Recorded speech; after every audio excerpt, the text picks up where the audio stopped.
Get on board with Ford.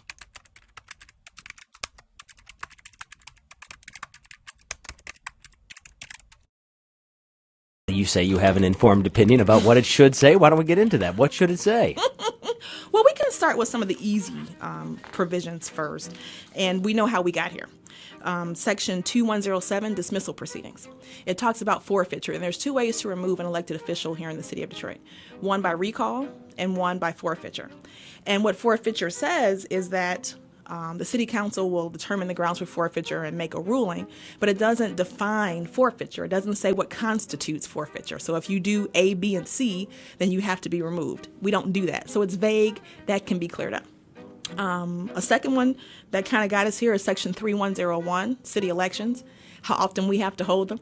And by November, we will have held 4 elections in 1 calendar year. And the language there is a 30-day trigger on the petition filing deadline. If the vacancy occurs more than 30 days prior to the filing deadline, then you have to hold an election. If the vacancy occurs less than 30 days, then you don't have to hold a special election.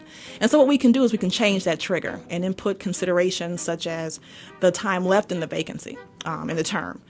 Do we have the money to fund, special elections and things like that? So change that trigger. And then if only allowed 3, which we're going to be able to touch everything, but my third would be Section 7102, assignment of authorized functions.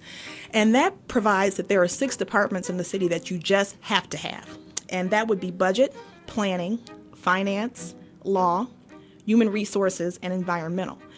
And it says you can't touch those, you can't consolidate, you can't merge those departments at all. And so right now we're facing a $300 million plus deficit. And our mayor is saying we need to consolidate some departments. To the extent he's gone through these 6 and determined that they have duplicative efforts, his hands are tied by this section. So changing this section and sections like this would give us more room to make movement and to be able to govern for the day at the time.